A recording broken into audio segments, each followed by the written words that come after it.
حجاز مقدس اور ملک شام کے بیچ میں ہے. یہاں ایک بستی تھی جسے ایلا کہتے تھے.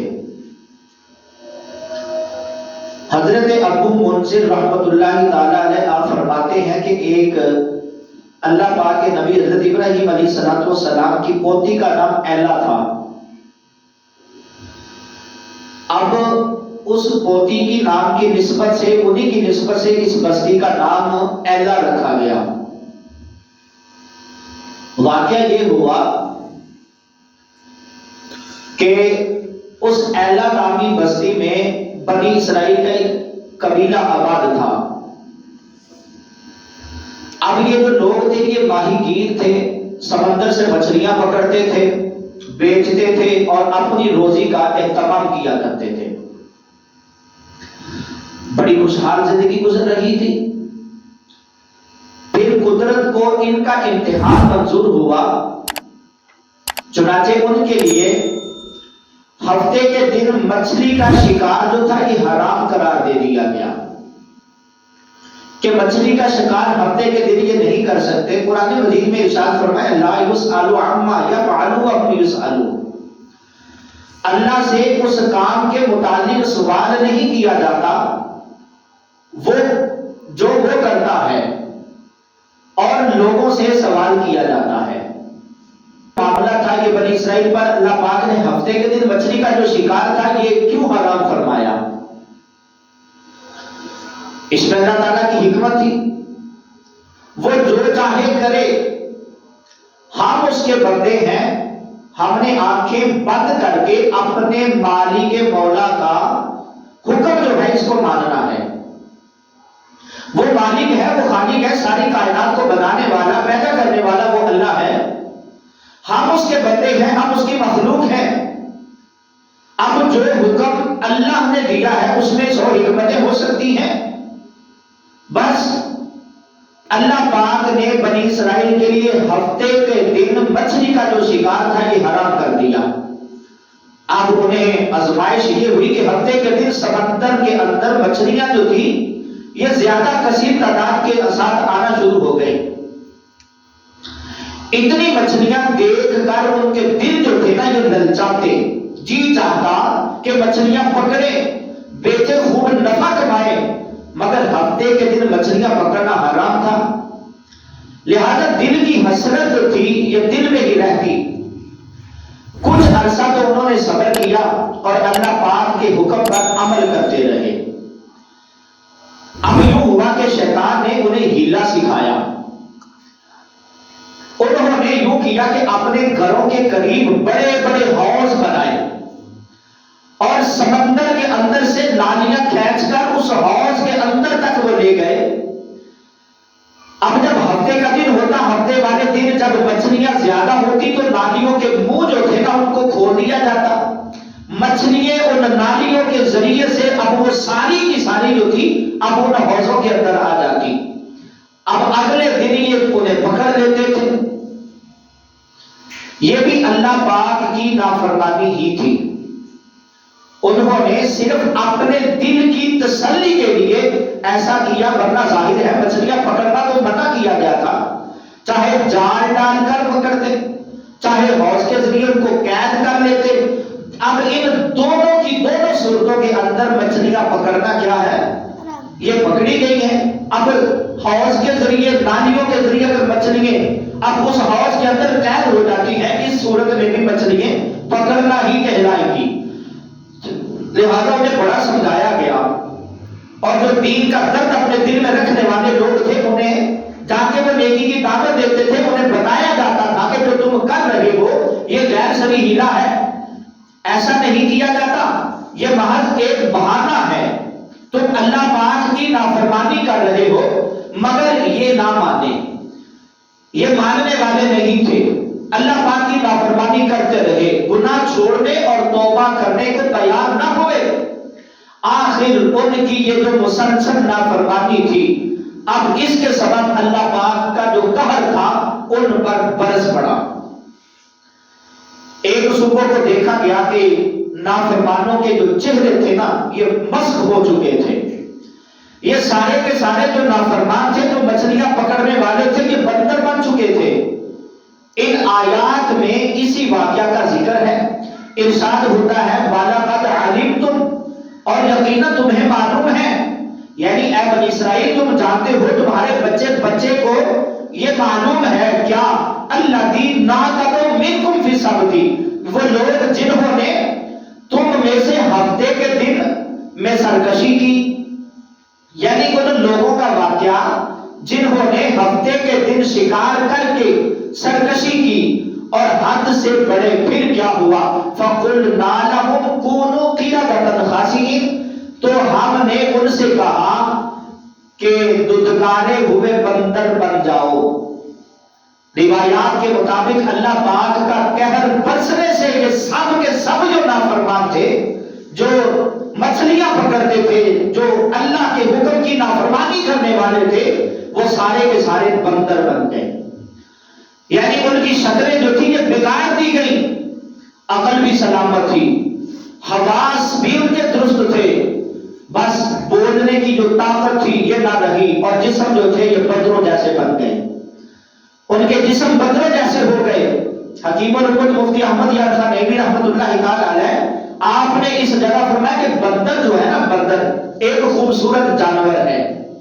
بعض لوگ جو ہے بندر کو اسے پالتے ہیں اور اس کی جو بچگانہ حرکتیں ہوتی ہیں ان کو دیکھ کر وہ لوگ خوش ہوا کرتے ہیں، مگر یہ قوم جنہیں بندر بنایا گیا تھا، فرمایا یہ عام بندروں کی طرح خوبصورت نہ تھے، یہ عام بندروں کی طرح خوبصورت نہیں تھے، بلکہ فرمایا خاسئین، ددکارے ہوئے، یعنی یہ ددکارے ہوئے ذلیل قسم کے بندر بنے، اور ان کے جسموں کے اندر سے بدبو نکلتی تھی، کوئی ان کے قریب نہیں آتا تھا، یہ عام بندروں جیسی حرکتیں نہیں کرتے تھے، بس اپنی دم کو ہلاتے اور روتے رہتے تھے، جو ان کو دیکھتا تھا ان پر لعنت کرتا تھا، اور یہ 3 دن تک ذلت کے ساتھ زندہ رہے، پھر سارے کے سارے فنا ہو گئے. اب اللہ کی نافرمانی کی، اللہ نے منع کیا ہے مچھلیاں نہیں پکڑنی، اب انہوں نے ایک ہیلا بنایا، حوض بنایا، ساری کی ساری مچھلیاں جس دن آتی، اب وہ نالی کا سوراخ کھولتے، اس کا منہ کھولتے، مچھلیاں ساری اس نالی کے ذریعے حوض میں آ جاتی تھی. یہ اللہ کی نافرمانی تھی، اللہ نے منع کیا تھا. اب ان کو سمجھ نہ آئی، یہ باز نہ آئے، کہنے والوں نے کہا، سمجھانے والوں نے سمجھایا کہ تم غلط کر رہے ہو، یہ اللہ کی نافرمانی ہے، اس سے باز آ جاؤ، لیکن وہ باز نہ آئے. پھر اللہ تعالیٰ کا قہر جو تھا ان پہ آ پڑا، وہ سارے کے سارے جو تھے ان کی شکلیں بگڑ گئی، وہ بندر بن گئے. کیا بن گئے؟ بندر بن گئے. اب اس واقعہ سے ہمیں بہت سارے سبق جو ہیں یہ سیکھنے کو ملتے ہیں. پہلا سبق جو ہے وہ قرآن کریم میں واضح کر کے یہ بیان ہوا ہے، فَجَعَلْنَاهَا نَكَالًا لِمَا بَيْنَ يَدَيْهَا وَمَا خَلْفَهَا وَمَوْعِظَةً لِلْمُتَّقِينَ. فرمایا تو ہم نے یہ واقعہ جو ہے اس وقت کے لوگوں اور ان کے بعد والوں کے لیے عبرت اور پرہیزگاروں کے لیے نصیحت بنا دیا ہے، یعنی ان نافرمانوں کو نشان عبرت اور سامان نصیحت بنا دیا گیا ہے. اب اس سے معلوم ہوا کہ قرآن کریم میں یہ جو واقعہ ہے یہ محض معلومات کے لیے بیان نہیں کیا گیا، بلکہ عبرت اور نصیحت کے لیے بیان کیا گیا ہے. لہذا ہمیں چاہیے کہ ہم اس واقعہ سے اور اس جیسے دیگر واقعات سے کیا کریں؟ عبرت لیا کریں. کیا کریں؟ سارے توجہ کے ساتھ کیا کریں؟ عبرت لیا کریں. صحابی رسول ہیں حضرت عبداللہ بن مسعود رضی اللہ تعالی عنہ، آپ فرماتے ہیں کہ وَإِنَّ السَّعِيدَ مَنْ بُعِدَ بِغَيْرِهِ، فرمایا اور بے شک سعادت مند وہ ہوتا ہے جو دوسروں سے نصیحت لے لیتا ہے. سعادت مند کون ہوتا ہے؟ جو دوسروں سے نصیحت لے لیتا ہے، یعنی جو دوسروں کا انجام دیکھ کر عبرت لے لیتا ہے، نصیحت حاصل کر لیتا ہے اور اپنے آپ کو سنوار لیتا ہے، وہ بڑا سعادت مند ہوا کرتا ہے. وہ سعادت مند ہے کہ پکڑ ہونے سے پہلے پہلے خود کو سدھار لیتا ہے. شیخ سعدی شیرازی رحمۃ اللہ تعالی علیہ آپ فرماتے ہیں پندگیر از مسائب دیگراں تانائے گیرند دیگراں زیتوں پند. فرماتے ہیں مفہوم اس کا یہ ہے کہ یعنی دوسروں سے عبرت لیا کرو، ایسا نہ ہو کہ تمہیں دوسروں کے لیے نشان عبرت بنا دیا جائے، دوسروں سے عبرت لو۔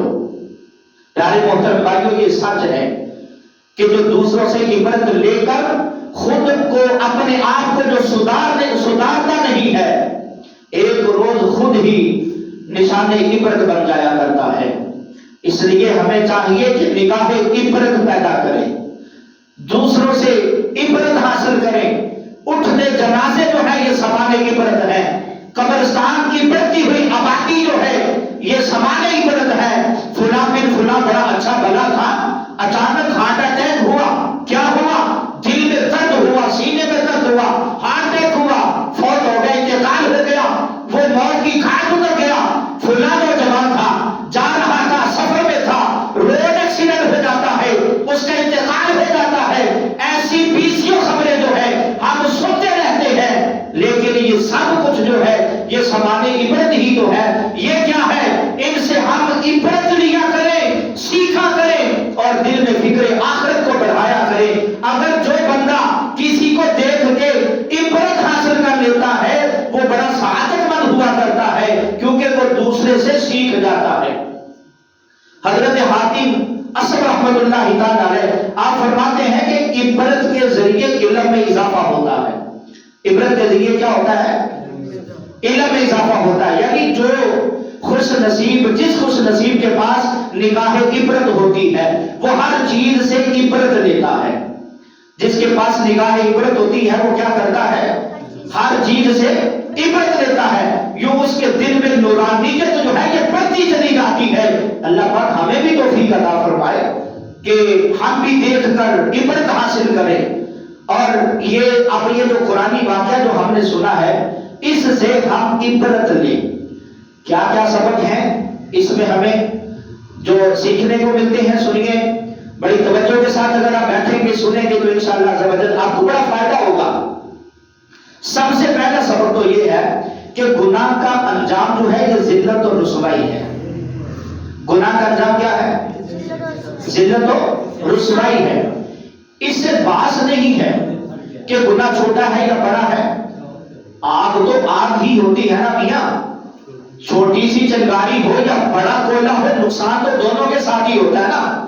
اب بندہ یہ سوچے کہ یہ چھوٹی سی چنگاری ہے، اس سے کیا ہوگا؟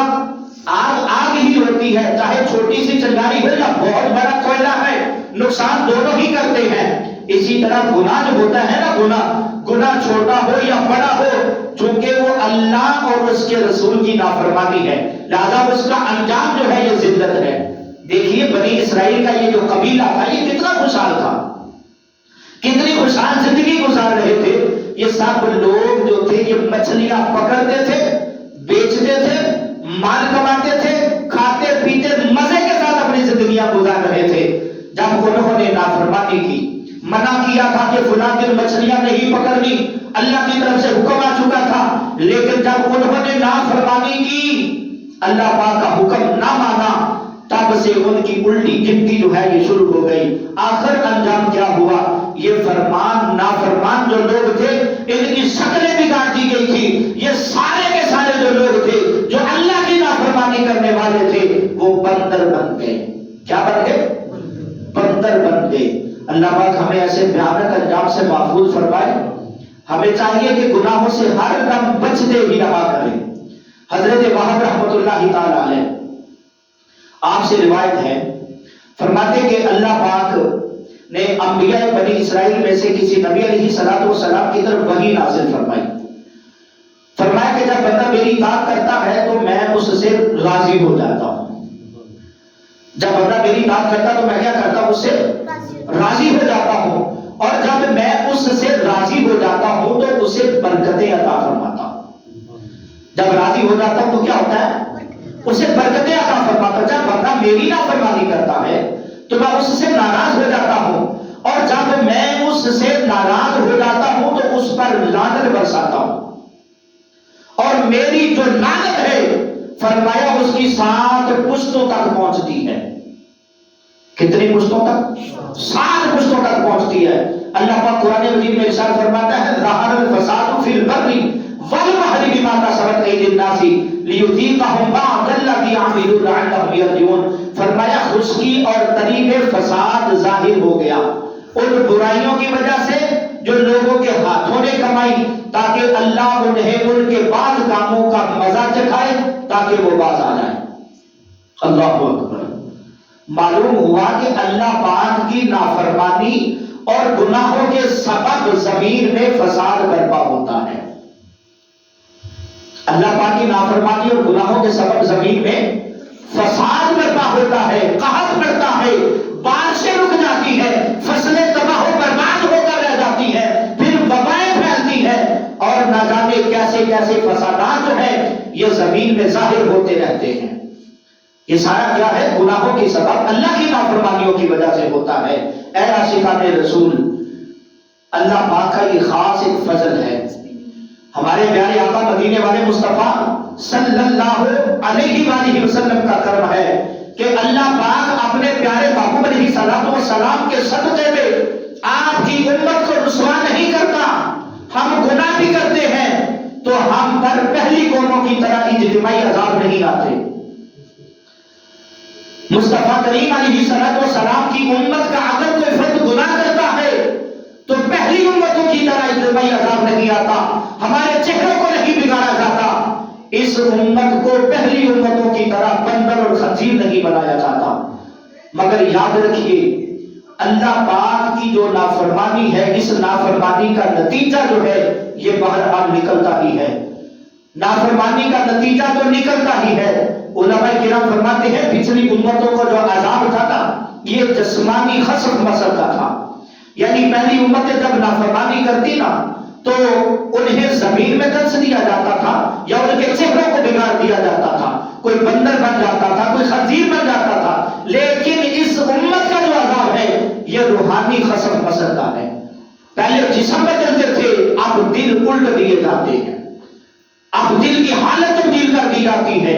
اللہ پاک قرآن مجید میں ارشاد فرماتا ہے وَنُقَلِّبُ أَفْئِدَتَهُمْ وَأَبْصَارَهُمْ، فرمایا اور ہم ان کے دلوں اور ان کی آنکھوں کو پھیر دیں گے، ان کے دلوں اور ان کی آنکھوں کو پھیر دیں گے۔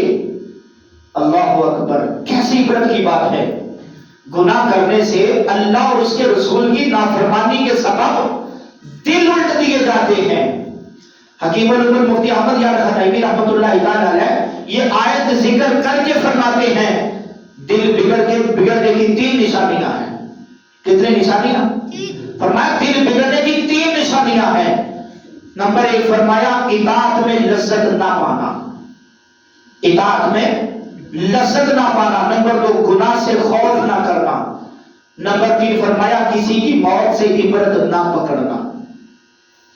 ان تینوں نشانیوں کو سامنے رکھ کر ہم اپنے دل کی حالت پر ذرا غور کریں۔ آج ہماری حالت کچھ ایسی ہی ہے، گناہوں میں ایسی لذت ملتی ہے کہ گھنٹوں کے گھنٹے گزر جاتے ہیں، احساس تک نہیں ہوتا۔ ہاں نمازوں میں ہمارا دل نہیں لگتا، فضول کاموں میں مصروف ہو تو وقت کی فکر ہی نہیں رہتی، تلاوت کرنے کے لیے اگر بیٹھ جائیں تو ادھر ادھر کے کام یاد آ جاتے ہیں۔ رمضان المبارک اگر تشریف لے آئے تو کبھی گرمی کا بہانہ، کبھی کام کاج کی فکر ہوتی ہے۔ ایک تعداد ہے کہ جن کے روزے رکھنے کی صرف دل کی طرف ان کے مائل ہی نہیں ہوتے، اور کسی کی موت سے عبرت پکڑنے کی حالت تو ایسی ہے کہ بعض دفعہ لوگ جب جنازے میں جاتے ہیں نا تو جنازے کے اندر کھڑے ہو کر کہتے لگا رہے ہوتے ہیں۔ بعض دفعہ ایسا بھی ہوتا ہے لوگ کسی کے جنازے میں جاتے ہیں، جنازے سے پہلے جنازے کے بعد اس کی قبر میں کھڑے ہوتے ہیں، لیکن کہتے لگا کے ہنس رہے ہوتے ہیں۔ ہمارے دل کی یہ نازک حالت، غفلت کے پردے اور دل کی سیاہی جو ہے ہمیں فکر کرنی چاہیے۔ کہیں ایسا تو نہیں ہے کہ گناہوں کی نحوست ہمیں جکڑ چکی ہے، گناہوں کی نحوست جو ہے اس نے ہمیں اپنی لپیٹ میں لے لیا ہے، ہمارے دل جو ہے یہ الٹ ہو چکے ہیں، ان کو الٹ دیا گیا ہے اور ہمیں اس کا احساس تک نہیں ہے۔ اس لیے ہمیں ہمیشہ ہمیشہ گناہوں سے بچتے رہنا چاہیے، گناہوں سے بچتے رہنا چاہیے۔ جو بندہ گناہوں سے بچتا ہے، جو گناہ سے باز رہتا ہے، اصل فائدے میں وہی انسان ہوتا ہے۔ بنی اسرائیل کے نافرمان لوگ جو بندر بن گئے، ان کے واقعہ سے دوسرا سبق یہ ملتا ہے کہ ہمیں مہلت سے فائدہ اٹھانا چاہیے۔ بڑی توجہ کے ساتھ بات سننے والی ہے۔ بڑی توجہ کے ساتھ اب یہ جو دوسرا سبق ہے، ہمیں مہلت دی جاتی ہے، مہلت سے ہمیں کیا کرنا چاہیے؟ فائدہ اٹھانا چاہیے۔ کیا کرنا چاہیے؟ فائدہ اٹھانا چاہیے۔ یہ اللہ پاک کی بہت بڑی رحمت ہے کہ وہ مالک کریم گناہ پر فوری پکڑ نہیں فرماتا، بلکہ مہلت عطا کی جاتی ہے۔ بندہ گناہ کرتا ہے، اسے مہلت ملتی ہے، پھر بندہ گناہ کرتا ہے، پھر مہلت مل جاتی ہے، پھر گناہ کرتا ہے، پھر مہلت ملتی ہے۔ یوں اللہ پاک مہلت عطا فرماتا رہتا ہے، آخر جب بندہ نہیں سدھرتا پھر پکڑ کی جاتی ہے۔ جب بندہ سدھرتا نہیں ہے، سدھرنے کی طرف آتا نہیں ہے، توبہ نہیں کرتا، گناہوں کا عادی ہو جاتا ہے، گناہ پہ گناہ، گناہ پہ گناہ کرتا ہے، اللہ کی نافرمانیوں کا عادی ہو جاتا ہے، اللہ اس کو مہلت دیتا ہے۔ پہلے گناہ پہ پکڑ نہیں کی جاتی بلکہ اس کو مہلت دی جاتی ہے، لیکن جب وہ گناہوں کا مجرم ہو جاتا ہے، عادی ہو جاتا ہے، آخر جب یہ سارے گناہ کرنے کے لیے وہ تیار رہتا ہے، تو پھر جب سدھرتا نہیں ہے، سدھرنے کی طرف نہیں آتا، پھر اللہ تعالیٰ کی پکڑ ہوتی ہے۔ اب کیا وہ جو بنی اسرائیل تھے ان کو مہلت نہیں عطا کی گئی تھی؟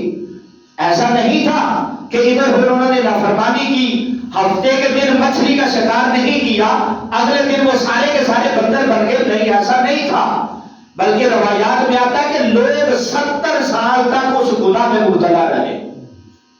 کتنا عرصہ؟ 70 سال زندگی کا حصہ ہے۔ 70 سال تک وہ سارے کے سارے لوگ جو تھے اس گناہ کے اندر مبتلا رہے۔ اس قبیلے کے نیک لوگ جو تھے انہیں سمجھاتے رہتے تھے، نیکی کی دعوت دیتے رہتے تھے، فکر آخرت دلاتے تھے۔ جب نیکی کی دعوت قبول نہ کی، سمجھانے والوں کو خاطر میں نہ لائے، یوں کرتے کرتے 70 سال گزر گئے، تب پھر جا کر ان پہ قہر نازل ہوا، اللہ پاک کا عذاب نازل ہوا کہ وہ سارے کے سارے جو نافرمانی میں مبتلا تھے، جو نافرمانی کرتے تھے، ہفتے کے روز وہ مچھلیاں پکڑنے والے تھے، اللہ نے ساروں کی شکلوں کو بگاڑ کے بدتر بنا دیا۔ پہلے اللہ نے مہلت دی تھی، گناہ کرتے تھے، مہلت دی تھی، لیکن جب یہ 70 سال کا عرصہ جو تھا ان کے لیے یہ مہلت تھی، مگر ان کا حال کیا تھا؟ کتابوں میں لکھا ہے کہ جب نیک لوگ انہیں سمجھانے کے لیے آتے تھے نا کہ بھائی گناہ کا کام چھوڑ دو، نافرمانی سے باز آ جاؤ، آگے سے یہ کہتے تھے کچھ بھی تو نہیں ہوتا، اگر عذاب آنا ہی ہوتا تو اتنے عرصے سے آ چکا ہوتا، لہذا عذاب نہیں آئے گا۔ ان کی حالت یہ تھی۔ افسوس ہے انہیں مہلت سے فائدہ نہ اٹھایا اور گناہ سے باز نہ آئے، آخر ان پر قہر برس پڑا۔ ہمارے ہاں بھی ایسے کچھ حالات ہیں، اگر لوگوں کو گناہ سے روکے نا تو کچھ اسی قسم کے جواب وہاں سے مل جاتے ہیں۔ میاں کچھ نہیں ہوتا، سبھی جھوٹ بول کر کماتے ہیں، فلاں بھی سود کے لین دین کے معاملات میں یہ سارے کرتے ہیں، انہیں تو کچھ نہیں ہوا۔ اور اگر قبر آخرت کی بات کی جائے تو کہتے ہیں کہ جب قبر میں پہنچے گے تو دیکھا جائے گا۔ کیا دیکھا جائے گا بھائی؟ آج یہ دنیا میں ہے، وقت ہے، یہ مہلت ہے، یہ دنیا ہے، اسی دنیا کے اندر مہلت ہے۔ جب آنکھیں بند ہو جائیں گی، سانس نکل جائے گی، جب روح اور جسم کا تعلق ختم ہو جائے گا، پھر کیا دیکھا جائے گا؟ پھر تو نے میں نے کیا دیکھنا ہے؟ آج میرے پاس وقت ہے، آج ہم سب کے پاس وقت ہے، اگر آج اس دی ہوئی مہلت سے اگر ہم فائدہ نہ اٹھا سکے تو پھر کبھی بھی ہم فائدہ نہیں اٹھا سکیں گے۔ الامان والحفیظ، یہ بڑے سخت جملے ہیں، بڑے سخت جملے ہیں کہ بعد میں دیکھا جائے گا۔ ایسا نہیں ہونا چاہیے، گناہ کرنا اپنی جگہ برا ہے، پھر اس پر ایسے جملے پکنا اور زیادہ برا ہے، اور زیادہ برا ہے۔ ایک چور دوسرا چتر، کہتے ہیں نا، ایک چوری دوسرا سینہ چوری، ایسا نہیں ہونا چاہیے۔ بندہ گناہ کرتا ہے، یہ اپنی جگہ برا ہے، لیکن اس میں پھر ایسے جملے بک دینا یہ اور زیادہ برا ہے۔ یہ تو اللہ پاک کی رحمت ہے کہ وہ گناہ پر فوراً پکڑ نہیں فرماتا، مہلت عطا فرماتا ہے تاکہ بندے سدھر جائیں، بندے سدھر جائیں، توبہ کی طرف آ جائیں۔ جب بندے توبہ کی طرف نہیں آتے تب ان کی پکڑ ہوتی ہے، تب ان پہ عذاب آتا ہے۔ قرآن کریم میں اللہ ارشاد فرماتا ہے وَكَأَيٍّ مِّن قَرْيَةٍ آمَنَتْ لَهَا وَهِيَ ظَالِمَةٌ ثُمَّ أَخَذْتُهَا وَإِلَيَّ الْمَصِيرُ، فرمایا اور کتنی ہی بستیاں ہیں جن کے ظالم ہونے کے باوجود میں نے انہیں ڈیل دی ہے۔ کتنی بستیاں ہیں فرمایا جن کے ظالم ہونے کے باوجود ان کو ڈیل دی، پھر میں نے انہیں پکڑ پکڑ لیا اور میری ہی طرف پلٹ کر آنا ہے۔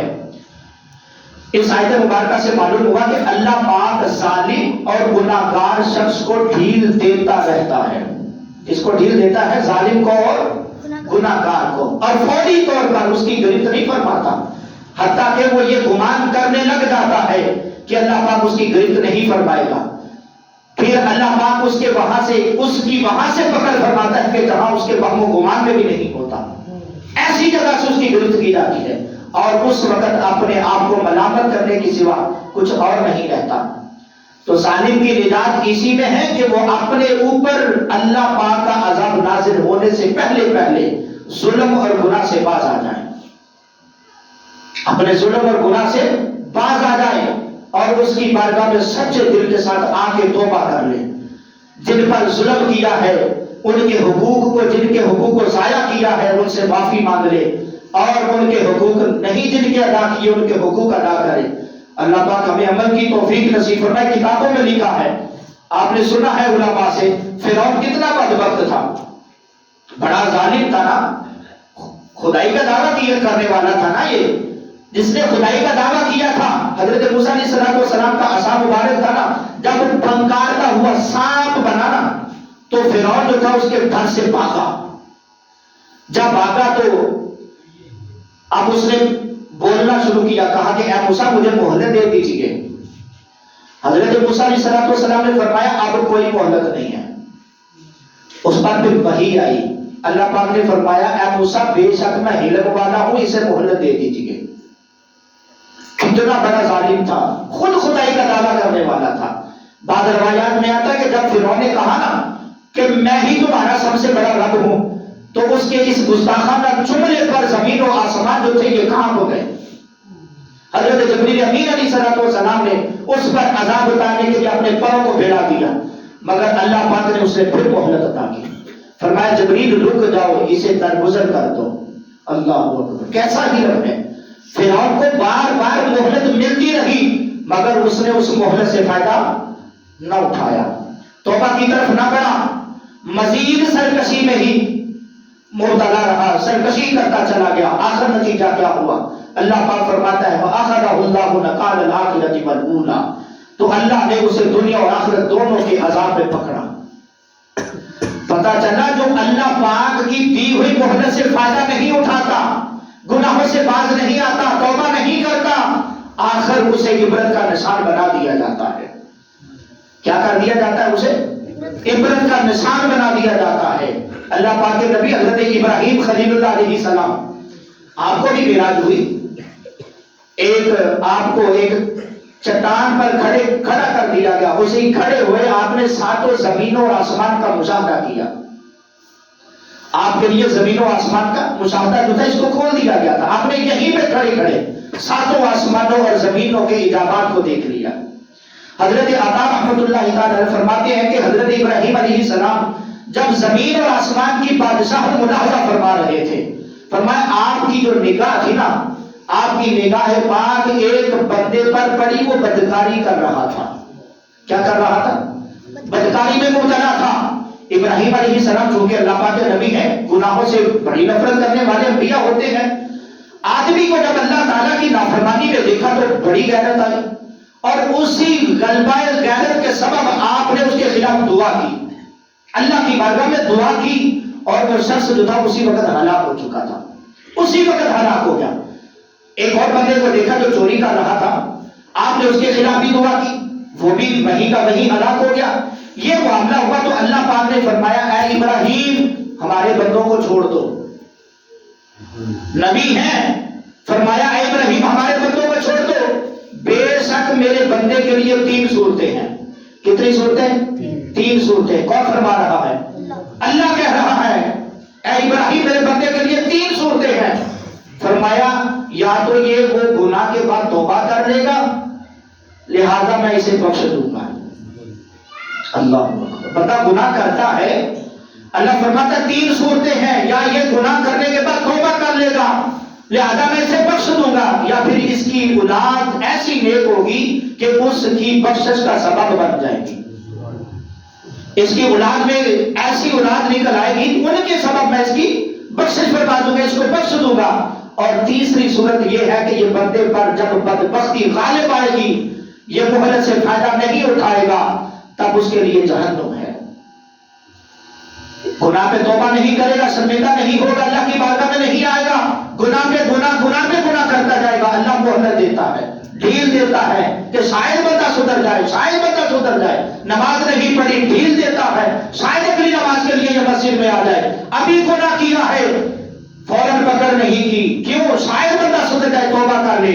جب بندہ اتنی مہلت کے باوجود نہیں سدھرتا، پھر اللہ کی پکڑ ہوتی ہے، پھر اس کے لیے جہنم کا عذاب ہے۔ پیارے محترم بھائیوں، دیکھیے اللہ پاک کی کتنی رحمت ہے۔ بندہ کتنا گناہ کرتا ہے، کتنے گناہ کرتا ہے، رب رحمان چاہے تو فوراً پکڑ فرما سکتا ہے، وہ قدرتوں والا ہے۔ چاہے تو بندہ زمین میں دنس جائے، آسمان سے اس پر پتھر برسا دیے جائے۔ ابرہہ کیسا ظالم بادشاہ تھا جو ہاتھیوں پر سوار ہو کر کعبہ شریف کے کو گرانے کے لیے چلا تھا، اللہ پاک نے ابابیلوں کے ذریعے اسے تباہ و برباد کر دیا۔ کیا اس کی اوقات تھی؟ کتنا بڑا جابر ظالم تھا یہ نمرود، کتنا جابر ظالم بادشاہ تھا، ایک مچھر کے ذریعے ہلاک ہو گیا، ایک مچھر کے ذریعے۔ وہ مالک ہے، وہ خالق ہے، وہ جو چاہے جب چاہے کر سکتا ہے۔ وہ پکڑ کرنے پہ آئے، بندہ گناہ کرتا ہے فوراً پکڑ کر لے، لیکن نہیں، بندے کو موقع دیتا ہے، مہلت دیتا ہے کہ میرا بندہ شاید سدھر جائے، شاید سیدھے راستے پہ آ جائے۔ اللہ پاک چاہے تو کیا نہیں ہو سکتا، مگر وہ اپنے بندوں کے ساتھ کیا کرتا ہے؟ پیار فرماتا ہے، اپنے بندوں سے پیار فرماتا ہے، بہت ہی مہربان نہایت رحم والا ہے، اپنے بندوں کو مہلت عطا فرماتا ہے کہ بندہ توبہ کر لے، نافرمانیوں سے باز آ جائے۔ مگر جو اس مہلت سے فائدہ نہیں اٹھاتا، گناہ نہیں چھوڑتا، توبہ نہیں کرتا، پھر اس کی پکڑ ہوتی ہے۔ پھر اللہ پاک کی پکڑ بڑی انتہائی سخت پکڑ ہے۔ اللہ پاک ہمیں اللہ کی پکڑ سے، اپنی پکڑ سے اللہ ہمیں محفوظ فرمائے۔ یہ جو ہمیں زندگی دی ہے، یہ جو مہلت دی ہے، ہم گناہ کرتے ہیں، گناہ سے ہم باز نہیں آتے، نمازیں قضا ہو جاتی ہیں، نمازیں چھوٹ جاتی ہیں، گالی گلوچ ہوتی ہے، سود لین دین کے معاملات ہوتے ہیں، غرباء کا، مساکین کا، یتیموں کا جو حق کھایا جاتا ہے۔ اللہ پاک ہمیں ان سارے گناہوں سے ہمیں محفوظ فرمائے، اور اللہ کی پکڑ آنے سے پہلے پہلے یہ جو اللہ نے مہلت دی ہے، اسی وقت کے اندر آنکھیں بند ہونے سے پہلے پہلے ہمیں اس مہلت سے فائدہ اٹھانا چاہیے۔ اللہ کی پاک بارگاہ میں سچے دل کے